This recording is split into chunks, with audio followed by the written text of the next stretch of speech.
Over the last several weeks on the podcast, I've been tackling some of the big and serious issues of mental health, men, and the church. On today's episode, the topic, it's still big and serious, but it's not quite as heavy.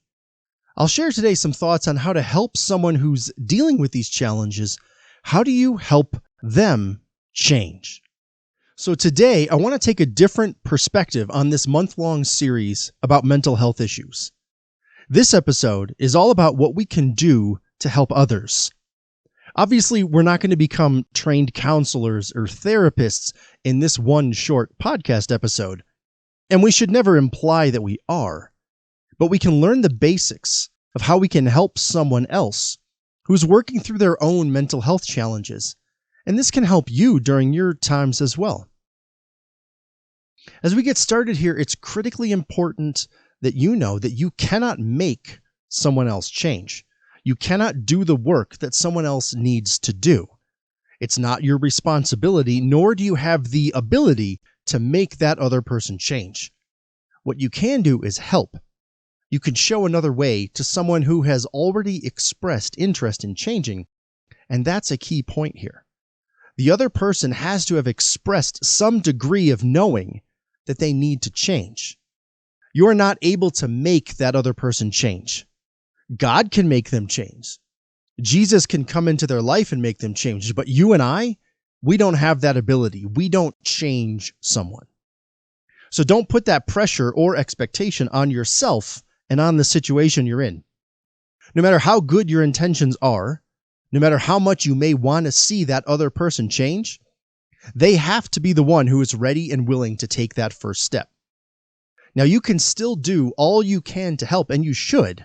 That's what we're talking about today. Just don't create an expectation that you, even with all of your best efforts going all in, don't expect that you can make them change, because you can't. All right, so I'm going to focus here on 6 aspects of helping someone change. And one other quick point, if you're not comfortable having these sorts of discussions, then don't push it. Take what you can from this, learn what you can from this, but by no means is it a requirement that you take on this role. Let the Holy Spirit guide you in your conversations as you're helping like this. All right, so first is to create a safe environment. The other person has to know that they're safe around you, both in terms of how you're going to react and respond and what you're going to say. Choose to be an imitator of Christ in how he responded and spoke with love. Even when he was challenging people, it was always in love and wanting what's best for the other person. Now, in my opinion, we've overused the phrase safe space, so it doesn't have as much meaning. But in this context, it's really important when you're helping someone change. This is critical. If the other person doesn't feel safe talking with you, the odds of you being able to help them are close to 0 to begin with. Now, this requires you to do some self-analysis and determine if you really are someone who is safe to be around in these situations. How quick are you to immediately jump in with advice? How quick are you to correct someone? How quick are you to judge? What is your body language like when someone is sharing something difficult with you? You need to really think about those issues as you get into a position of helping someone change. Now, second is to listen really well. And sometimes this is the hardest part for us men to do. Our default nature is often to just jump in and fix a problem, and that gets in the way of us simply listening well. Mental health issues often have a core issue of the person feeling disconnected and not being truly heard or understood. So on your side, you need to just quiet your own mind and your own instinct to fix and provide suggestions, and just listen. Really listen with your eyes, with your ears, with your heart. Truly hear the person, hear their pain, hear their experience, and go with it. Simply listen with love to hear the person and understand what it is that they're going through. Now, third is a concept called validation. Validation, it's a direct offshoot of listening well and listening with love. This is when you validate the concerns and feelings of the other person. Now, it's important you realize that validation doesn't mean you're providing agreement or approval. Rather, it means that you're seeking to understand and do your best to see things from their perspective. And one way to do this is reflect back what you hear. So if you're talking with someone and he tells you that he's been really stressed and upset, you could say, that does sound stressful and upsetting. What you're not doing, though, is assigning what you think they might feel. If they don't say they're stressed and upset, don't say that back to them. Validating, it's not you diagnosing anything. It's you listening and understanding what they're saying from their viewpoint. Fourth here is for you to be patient. Mental health issues don't get fixed, so to speak, overnight. It takes time to change. Even for someone who is super motivated and wants to change badly, it will take time. So you need to be patient with the process and not push someone faster than they can deal with. Pushing someone to get help or change before they're ready can actually move things backwards. And even after someone gets professional help, it could take a while, potentially years. So you need to be patient with this process. And remember, the fact that this is going to take time, that can add more frustration onto the other person who's going through these challenges. They know all too well how long this has been going on. That can add to the difficulty of the situation. They might want to change, but they're not fully changed yet. And so your patient might be exactly the blessing that they need. Fifth is to really carefully watch your own language. Sometimes, in an effort to sympathize with someone, we can say things that we think are helpful, but they're not. So I'll give you 4 examples here of what not to say and the reason why. The first thing you don't want to say is just pray more, have more faith, and everything will be fine. First, this is factually untrue. As we read in the Bible, people can have deep and solid faith and still experience mental health issues like anxiety, depression, suicidal thoughts, and more. So this is simply an untrue statement. But also, this can lead to creating more doubt, thinking that the person's faith level is the problem, and that can spiral the issue downwards. Another thing to not say is this will simply pass with time. The truth is that not every mental health issue is a short-term or momentary experience, and this can give a false hope. It can often take years to work through an issue like this. And so when you say this will just pass with time, if things don't change on their own soon, then the spiral again, it can get deeper and deeper as a result. The third thing you don't want to say is just think positive thoughts. This ends up putting more blame on the person who is struggling. If the person could have just thought positive thoughts and everything would be fine, they already would have. It's a complete misunderstanding of mental health issues in the first place.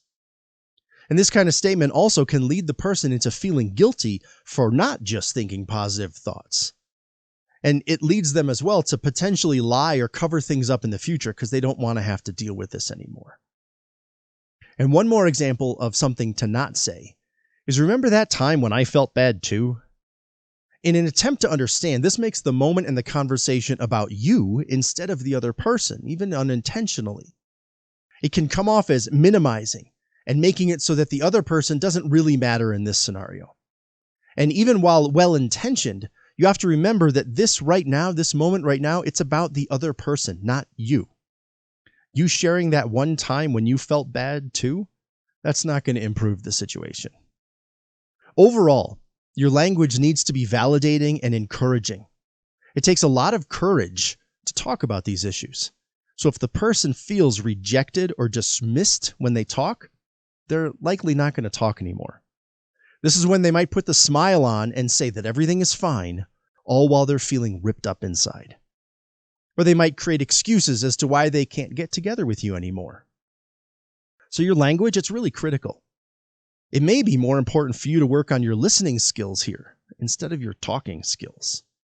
Hearing the other person, really hearing them, that might be the best thing you can do. And then again, back to helping people change, the sixth thing for you when you're helping someone else change is to get your own support. The fact is that you have to take care of yourself while you're helping someone else. You cannot effectively help someone else when you're completely drained. It's very common for helpers to feel the extra weight of the challenges that the other person is facing. And getting help yourself shows other people that you place a priority on mental health issues. You're walking the walk, so to speak, here. Tell people when you're getting help yourself. Let them see you seek out support and accept it. It can be hard to do this, but setting this example, it's an extremely powerful thing for you to do. I know when I was going through all of my own issues and challenges, it helped me to work with other men like I do now. And sharing about what I've gone through has helped others open up and share with me. So be that example for the people in your life that you're helping. And lastly, always remember the point that I started with. You don't change someone else. They must make the internal choice to change themselves. Because the fact is that sometimes people do the internal cost-benefit analysis and they decide they don't actually want to change. They might decide that they prefer the current path they're on more than what it would take to honestly change. If that's the case, you can encourage them, but until they make up their own minds about changing, they're not going to change no matter what you do. So if there's someone in your life, and remember from an earlier episode that at least 1 out of every 5 adults you encounter is going to be dealing with a mental health issue this year, someone in your life who needs to change, you can definitely play your part in helping them change. You can provide them with a safe place to talk. You can listen, you can validate, you can be patient, you can check your own language, you can get support for yourself, but you can't make them change. And through all of this, your foundation must still be prayer and the Holy Spirit. You're to deal with each person with love, following the example that Jesus set. It's not easy to help someone who's working through mental health challenges, but it is part of us being called to be a light to everyone and show the love of the Father to those who may need it most. If you've caught all 4 episodes in this mental health series, I'd love to hear from you on how it helped or thoughts about these difficult issues. This stuff can be a challenge to talk about, but it's really important that we do. If you missed a few episodes over the last month, you can find them wherever you listen to your podcasts or catch them also on YouTube. And wherever you do watch or listen, please go ahead and subscribe and rate and review. When you do that, when you share, when you comment, it helps other people find the show. So thank you for that. All right, with this episode here, we've wrapped up this series on mental health. I hope you've gotten some really good stuff out of it, and I hope you enjoy the next show.